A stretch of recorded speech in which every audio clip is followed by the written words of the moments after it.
Now you can listen me. Yes sir. Okay, तो वापस से शुरू करते हैं। क्या कौन सा टॉपिक स्टार्ट करने वाले हैं आज हम?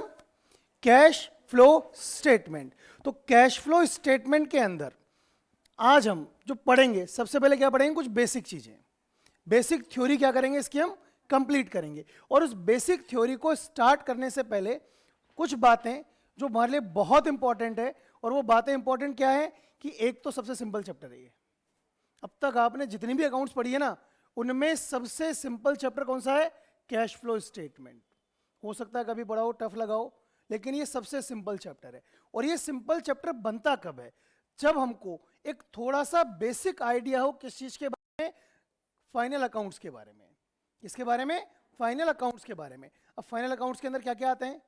एक तो आता है इनकम स्टेटमेंट, और इनकम स्टेटमेंट में क्या आता था अपना? Statement of P and L. दूसरा क्या आता है? Financial statement. और फाइनेंशियल स्टेटमेंट के अंदर क्या आता है बेटा अपने लिए? याद करो, बैलेंस शीट। Very good. क्या आता है? Balance sheet. अब बैलेंस शीट के कितने साइड होते हैं? कौन कौन से? एक तो एसेट्स और एक लाइबिलिटीज। अगर इतनी बातें आपको याद हैं, क्या क्या एसेट्स होती है, क्या क्या लाइबिलिटीज आती है, statement of P and L में क्या क्या आता है, अगर आपको ये सारी बातें पता है, तो ये सबसे सिंपल चैप्टर अपना होने वाला है। क्लियर? तो चलिए थोड़ा सा इसके अंदर हम लिखना शुरू करते हैं। लिखिए सबसे पहली line,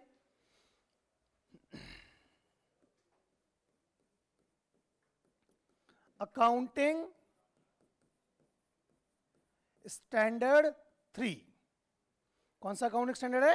accounting standard 3 is for cash flow statement. Is for cash flow statement. Accounting standard 3 is for cash flow statement. According to that,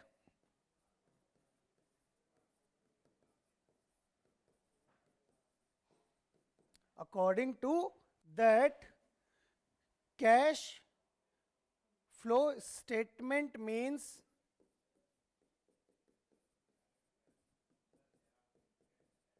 according to that, cash flow statement means cash and cash equivalents.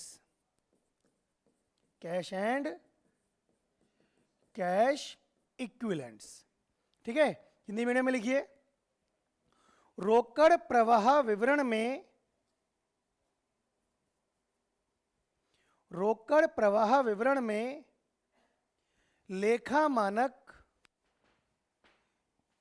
3 लागू होता है। रोकड़ प्रवाह विवरण में लेखा मानक 3 लागू होता है, जिसके अनुसार, जिसके अनुसार रोकड़ प्रवाह विवरण से आशय, जिसके अनुसार रोकड़ प्रवाह विवरण से आशय रोकड़ तथा,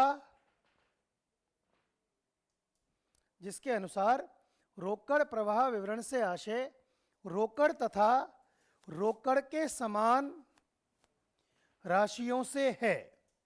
जिसके अनुसार रोकड़ प्रवाह विवरण से आशय रोकड़ तथा रोकड़ के समान राशियों से है। बात समझ में आ गई? लिख ली सबने ये बात? अगला हेडिंग डालो आप,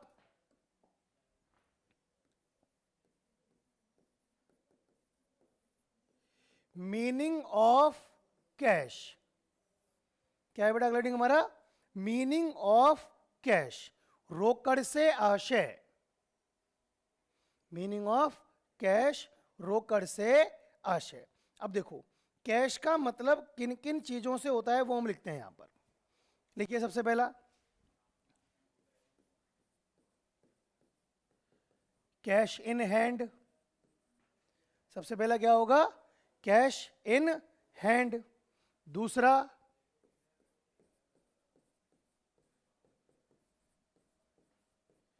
कैश एट बैंक। तीसरा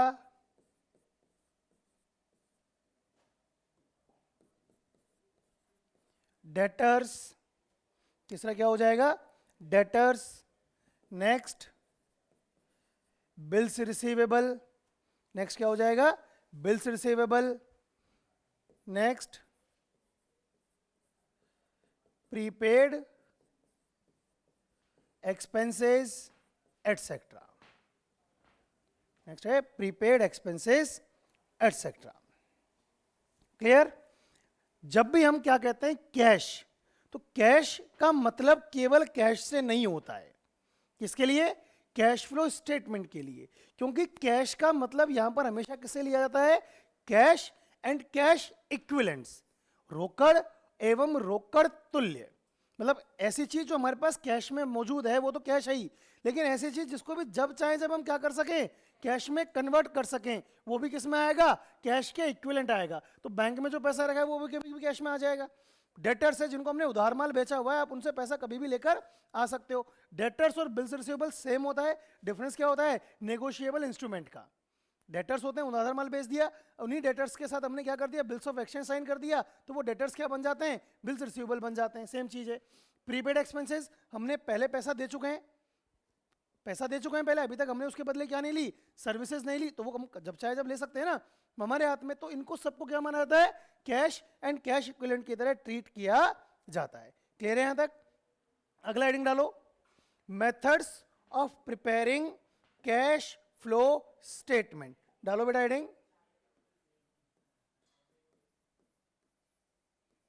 methods of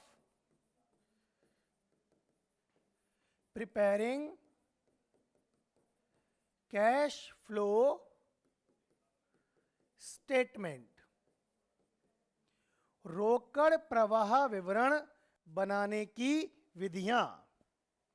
methods of preparing cash flow statement, रोकड़ प्रवाह विवरण बनाने की विधियां। ठीक है, दो मेथड होते हैं। कितने मेथड होते हैं बेटा, कैश फ्लो स्टेटमेंट को प्रिपेयर करने के हमारे पास कितने मेथड होते हैं, 2 मेथड्स होते हैं। कौन कौन से 2 मेथड्स है, ध्यान दीजिए। फर्स्ट मेथड कौन सा होता है, डायरेक्ट मेथड। कौन सा होता है फर्स्ट मेथड, डायरेक्ट मेथड। और दूसरा होता है इनडायरेक्ट मेथड, प्रत्यक्ष विधि और अप्रत्यक्ष विधि। कौन कौन से होते हैं बेटा, प्रत्यक्ष विधि और अप्रत्यक्ष विधि। क्लियर। अब इसमें नोट डालो आप, 3 नोट लिखेंगे अपन। नोट नंबर 1 लिखो, as per accounting standard 3,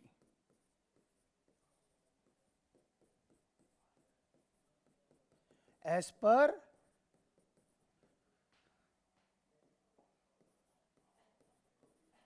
accounting standard 3, cash flow statement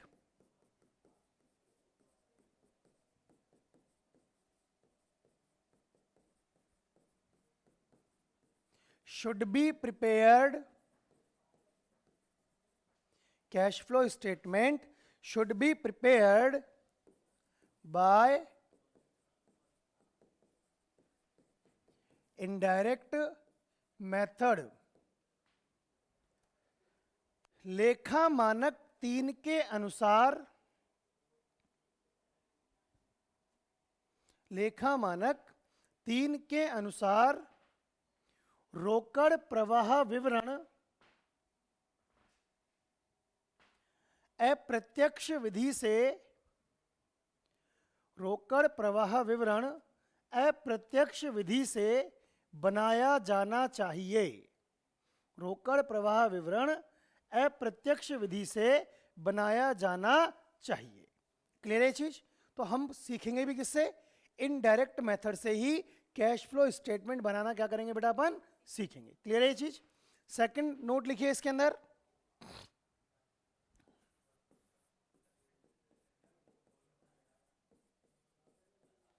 actual cash inflows, actual cash inflows and outflows and actual cash outflows is determined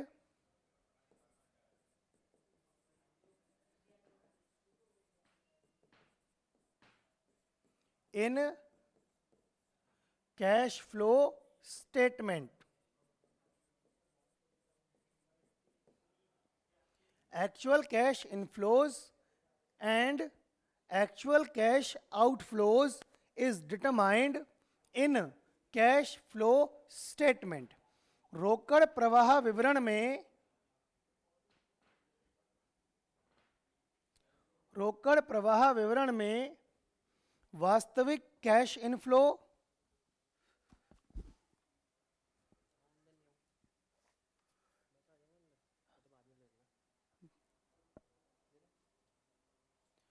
वास्तविक कैश इनफ्लो और वास्तविक कैश आउटफ्लो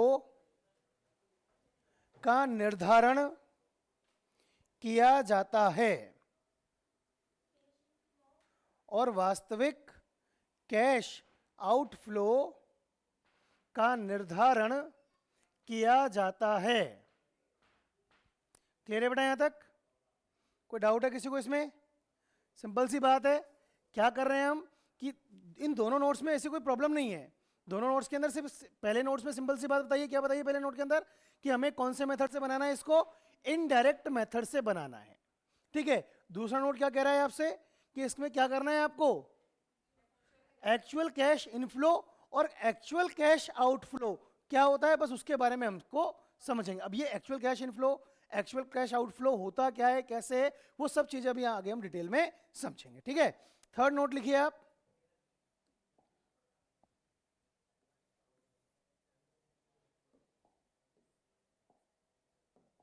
लिखिए it is divided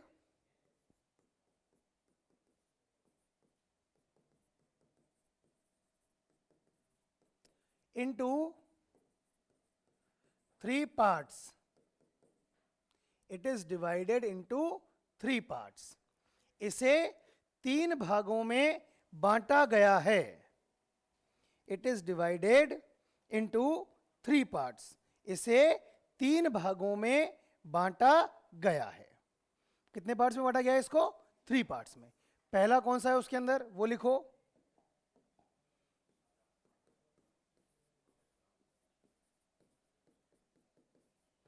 operating activities. पहला part कौन सा है?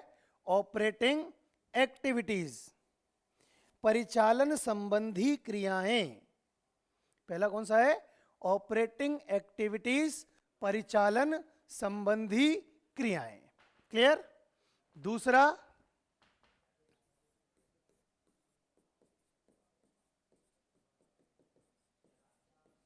Investing activities. दूसरा कौन सा है? इन्वेस्टिंग एक्टिविटीज, विनियोजन संबंधी क्रियाएं। पहला कौन सा है बेटा? परिचालन संबंधी क्रियाएं, और दूसरा कौन सा है? विनियोजन संबंधी क्रियाएं, investing activities. And the third one is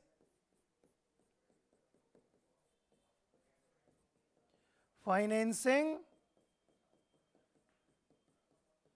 activities, वित्तीय संबंधी क्रियाएं। तीसरा कौन सा है? फाइनेंसिंग एक्टिविटीज, वित्तीय संबंधी क्रियाएं। क्लियर? कोई डाउट है यहां तक? चलिए अब इन तीनों को हम एक एक करके समझते हैं पहले कि ये होता क्या है। क्या करते हैं हम तीनों को एक एक करके हम तीनों को समझने का प्रयास करते हैं कि ये होते कैसे हैं और होता क्या है। तो सबसे पहले हम इसके अंदर क्या समझेंगे?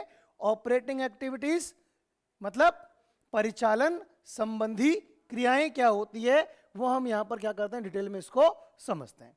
डालिए हेडिंग।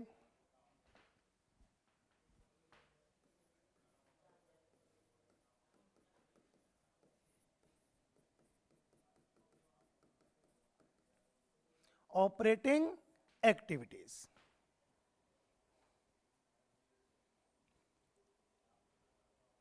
परिचालन संबंधी क्रियाएं।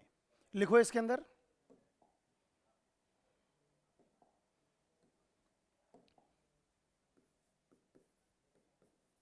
in this those transactions are recorded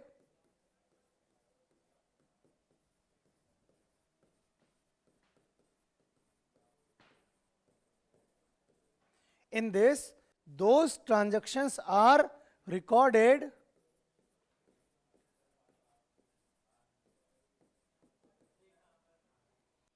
which are the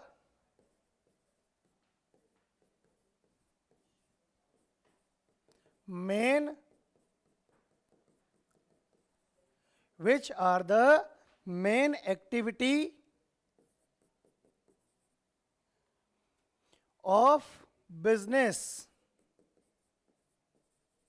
which are the main activity of business। ठीक है, लिखो इसके अंदर,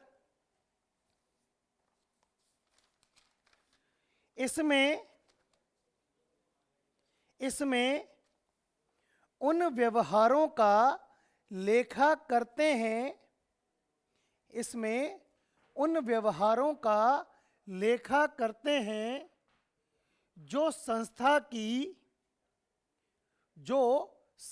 की मुख्य क्रियाएं होती है। इसमें उन व्यवहारों का लेखा करते हैं जो संस्था की मुख्य क्रियाएं होती हैं। क्लियर? अब आप सोच के देखो कि किसी भी बिजनेस कंसर्न की मेन एक्टिविटीज क्या क्या होती हैं। किसी भी बिजनेस कंसर्न की मतलब मुख्य क्रियाएं होती क्या हैं किसी भी व्यवसाय की। अगर एक सिंपल सी बात हम सोचें, एक व्यवसाय की स्थापना क्यों की जाती है? ताकि वो माल को या तो खरीद कर या बनाकर क्या कर सके, बेच सके। सिंपल सी बात है। कोई दूसरा और कोई भी काम अगर बिजनेस के द्वारा किया जा रहा है तो वो सब उसके क्या होंगे, अदर पार्ट्स में उनको इंक्लूड कर लिया जाएगा। मेन एक्टिविटीज तो क्या है कि बिजनेस के अंदर गुड्स को या तो प्रोड्यूस करके या उनको परचेज करके क्या करना है, उसको सेल करना है। देखो मेन एक्टिविटी की हम बात कर रहे हैं। मेन एक्टिविटी, मुख्य क्रिया क्या है? बिजनेस को स्थापना का, किसी भी बिजनेस को अगर हमने बनाया तो उसका मुख्य मेन पर्पस क्या है? सेलिंग ऑफ गुड्स और सर्विस। सेलिंग ऑफ गुड्स और सर्विस, बड़ी सिंपल सी बात है। अब बेचेगा कैसे? बाय। कैसे बेचेगा? बाय प्रोड्यूसिंग और प्रोक्यूरिंग। प्रोक्यूरिंग का मतलब परचेज ही होता है। बाय प्रोड्यूसिंग और प्रोक्यूरिंग मतलब या तो बनाकर या खरीद कर। और कहां से लाओगे? आसमान से भगवान तो टपकाएंगे नहीं कि भगवान ने टपका दिया और तुम जाकर बेचा है। या सुबह सुबह जाते हो मंदिर के बाहर, कटोरा लेके खड़े हो जाते हो, 10-5 दो लोग भीख में है ना केले दे जाते हैं और उनको जाके बाजार में बेच दो। वो बिजनेस थोड़ी कहलाएगा, वो बिजनेस नहीं कहलाएगा ना। बिजनेस तो क्या कहलाएगा कि या तो हमने गुड्स को क्या किया है, प्रोड्यूस किया है, या हमने गुड्स को क्या किया है, परचेज किया है और उसके बाद मार्केट में सेल कर दिया। सेल करेंगे तो मनी इन होगी। सेल करेंगे तो पैसा क्या आएगा? आएगा। ठीक है ना। प्रोडक्शन करेंगे तो मनी क्या होगी? आउट होगी। पैसा क्या होगा बेटा? जाएगा। ऐसे ही प्रोक्यूर करेंगे तो भी मनी क्या होगी? आउट होगी। ये कंफर्म है? ये तो क्या है, बिल्कुल कंफर्म है। तो भी पैसा क्या होगा? जाएगा ही जाएगा। कोई डाउट है यहां तक? कंफर्म? बिल्कुल पैसा आएगा या पैसा जाएगा। अब जब परचेज या प्रोडक्शन करते हैं ना तो पैसा दो तरीके से जाता है। हमने इसको दो तरीके से समझा है। एक तो डायरेक्ट एक्सपेंसेस में समझा है और एक इनडायरेक्ट में समझा है। डायरेक्ट एक्सपेंसेस मतलब जो परचेज करने पे या प्रोडक्शन करने पे डायरेक्टली हमें दिखता है, खर्च हो गया। जैसे आप माल खरीद के लाए और माल को आपने बेच दिया। मान लो आपने कोई प्रोडक्ट 1 लाख रुपए में खरीदा। कितने में खरीदा है बेटा आपने? मान लो 1 लाख रुपए में कोई प्रोडक्ट आपने परचेज किया है और उसको 1.5 लाख में बेच दिया।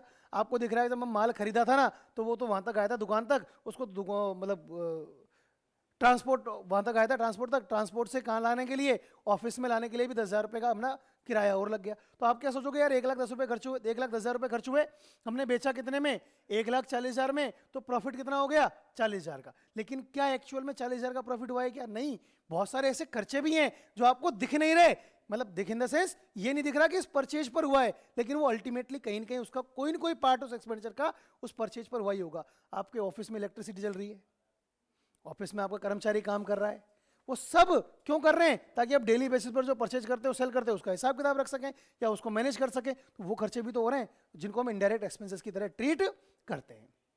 क्या करते हैं उनको अपन, इनडायरेक्ट एक्सपेंसेस की तरह उनको अपन ट्रीट करते हैं। लेकिन है तो सारा ही खर्चा, तो वो सब किस में आएगा, मेन एक्टिविटी के अंदर इनको कंसिडर किया जाएगा। तो अपनी बात यहां तक क्लियर हो गई। क्या होता है यहां पर कि मेन एक्टिविटीज को इसके अंदर क्या किया जाता है, इंक्लूड किया जाता है। क्लियर? किसमें इंक्लूड करते हैं इनको अपन, मेन एक्टिविटीज में क्या करते हैं बेटा, अपन इनको इंक्लूड करते हैं। ये चीज बिल्कुल क्लियर होनी चाहिए अपने को।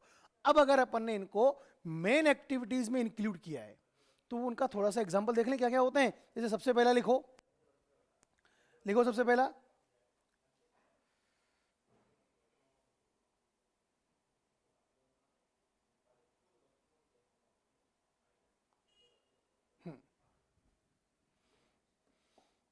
लिखो कैश रिसीव्ड, एग्जांपल लिख रहे हैं इसके अपन। पहला, cash received from sale of goods. क्या लिखा हमने, cash received from sale of goods. क्या किया अपन ने बेटा, माल के विक्रय पर प्राप्त होने वाली रोकड़, माल को बेचा, उससे जो पैसा मिला वो मेन एक्टिविटी का पार्ट है या नहीं, बिल्कुल क्या है वो मेन एक्टिविटी का पार्ट है। बिल्कुल क्लियर है चीज। दूसरा,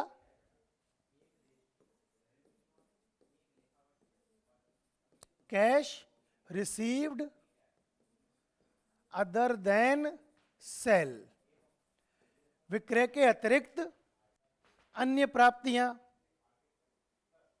विक्रय के अतिरिक्त अन्य प्राप्तियां क्या क्या हो सकती हैं। जैसे आपको रॉयल्टी मिल गई हो, रॉयल्टी मिल गई मतलब जैसे मान लो मैं बुक पब्लिशर हूं, मतलब बुक राइटर हूं, मैंने कोई बुक लिख दी, अब बुक लिख दी तो मैंने पब्लिशर को दे दी, पब्लिशर जितना पैसा बुक बेचेगा उसके बदले मुझे रॉयल्टी पे करेगा, तो वो मेरे लिए क्या होगी, इनकम, मेरी मेन एक्टिविटी की तरह उसको मैं ट्रीट करूंगा। दूसरा क्या हो सकता है, फीस, मैं कोई डॉक्टर हूं, लॉयर हूं, इंजीनियर हूं, कुछ भी, उसके बदले मुझे क्या मिल सकती है, फीस, वो भी मेरी मेन एक्टिविटी हो जाएगी। ठीक है, उसके अलावा कमीशन, क्या हो सकता है बेटा, कमीशन एटसेट्रा, कमीशन भी मिल सकता है। तो ये सब किस में आएगा, मेन एक्टिविटी में इनको ट्रीट किया जाएगा। क्लियर? दो हो गए हमारे पास। तीसरा लिखो, cash payment on purchase of goods and services, cash payment on purchase of goods and services, माल या सेवाओं का क्रय करने पर नगद भुगतान, माल या सेवाओं का क्रय करने पर नगद भुगतान। क्लियर? कोई दिक्कत है इसमें? नहीं है। अगला लिखो, fourth, expenses on employee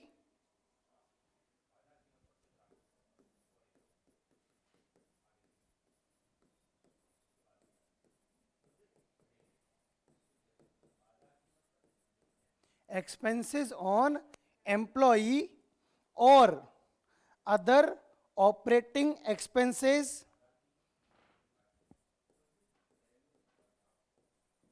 or other operating expenses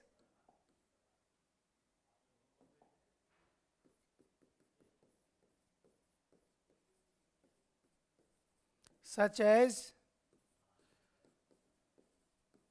salary, such as salary, commission, और अदर एक्सपेंसेस, कुछ भी लिख सकते हो आपने, बहुत सारे एग्जाम्पल है, इन सबको हम यहां पर लिखेंगे तो बहुत काफी समय लग जाएगा। क्लियर है यहां तक?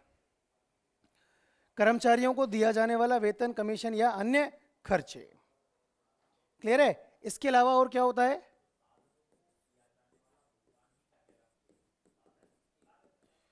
Provision of tax, provision of tax और या एंड पेमेंट ऑफ टैक्स, कर का प्रावधान या कर का भुगतान। क्लियर है यहां तक? बात समझ में आ रही है सबको?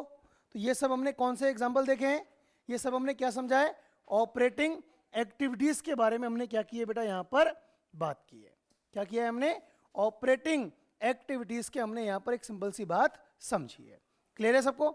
चलिए अब आप लिखो इसके अंदर दूसरा हेडिंग, कौन सा था बेटा?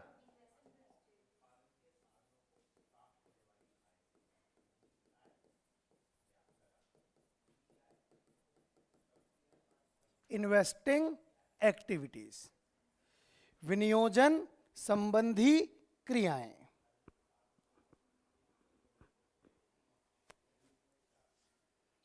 लिख लिया? इसमें लिखो पहला एग्जांपल,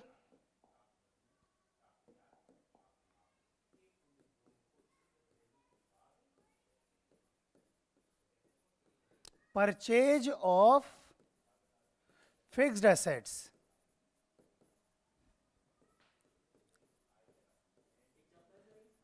हाँ लिख ले, टेंजिबल एंड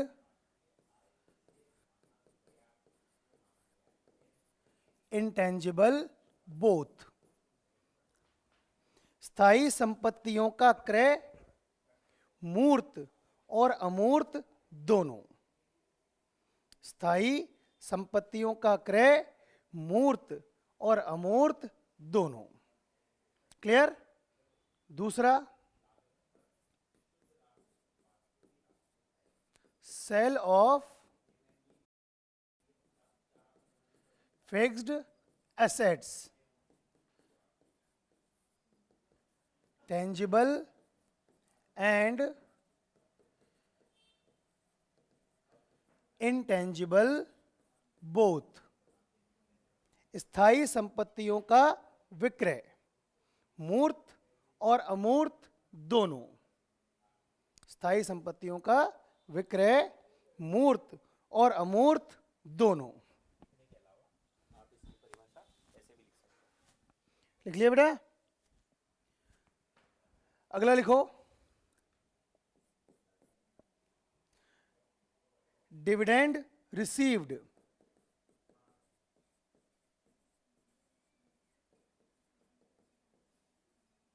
लाभांश की प्राप्ति, डिविडेंड रिसीव्ड लाभांश की प्राप्ति। लिख लिया यहां तक? आगे लिखो,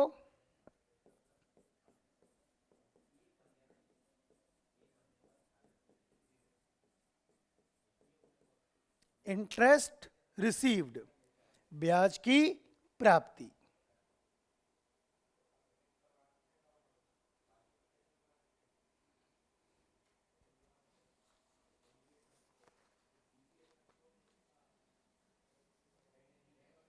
लिख लिया? कोई दिक्कत है यहां तक? चलिए आगे लिखो अब आप लोग,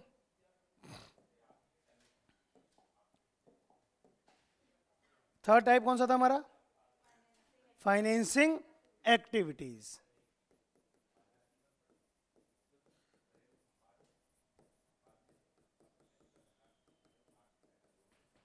फाइनेंसिंग एक्टिविटीज, वित्तीय संबंधी क्रियाएं। क्या लिखा हमने? फाइनेंसिंग एक्टिविटीज, वित्तीय संबंधी क्रियाएं। इसमें लिखो,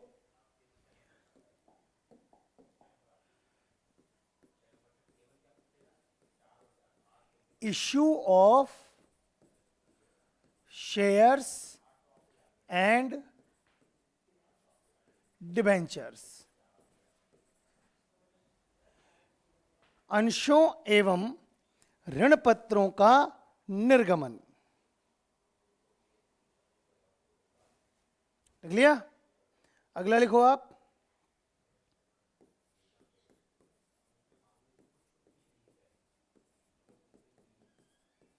रिडम्पशन ऑफ डिबेंचर्स, ऋण पत्रों का शोधन।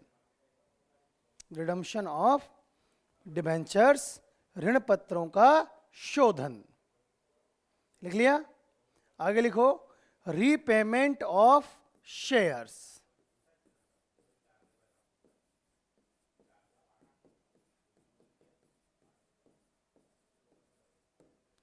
अंशों का पुनर्भुगतान। लिख लिया? Next, loan taken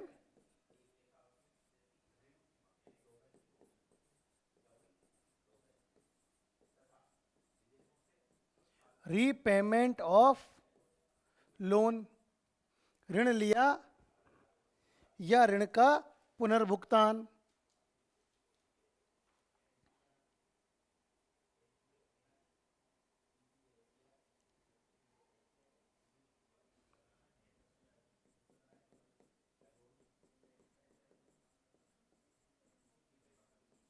dividend paid, dividend paid, लाभांश का भुगतान।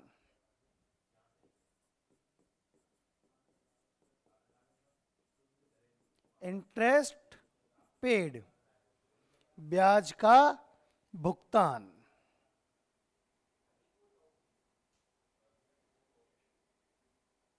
डिविडेंड पेड, इंटरेस्ट पेड, लाभांश का भुगतान और ब्याज का भुगतान। क्लियर है यहां तक? कोई डाउट है किसी को? कंफर्म? चलिए, तो ये हमने एक बेसिक आइडिया लिया बेटा किसका? ऑपरेटिंग एक्टिविटीज का, इन्वेस्टिंग एक्टिविटीज का। और अब आपको करना क्या है? आपको सिर्फ आज की क्लास में से जो जो चीजें मैंने आपको ऑपरेटिंग में लिखाई है, जो जो चीजें मैंने आपको इन्वेस्टिंग में लिखाई है, और जो जो चीजें मैंने आपको फाइनेंसिंग में लिखाई है, इनको देखकर सिर्फ ये सोचना है कि ये सब चीजें हम जब फाइनल अकाउंट्स बनाते हैं तो उसमें कहां लिखते हैं? इनकम स्टेटमेंट में लिखते हैं या बैलेंस शीट में लिखते हैं? और अगर बैलेंस शीट में लिखते हैं तो किस साइड लिखते हैं? एसेट साइड लिखते हैं या लायबिलिटी साइड लिखते हैं? सिर्फ ये चीज आपको क्या करना है? अज्यूम करना है। आज की क्लास में हम इतना ही रखेंगे क्योंकि आज कम से कम 10 से 12 बच्चे एब्सेंट है क्लास के अंदर। ठीक है, तो कल की क्लास में कंटिन्यू करेंगे इस चीज को, टॉपिक को। ठीक है, तो आज के लिए इतना ही है। Thank you class.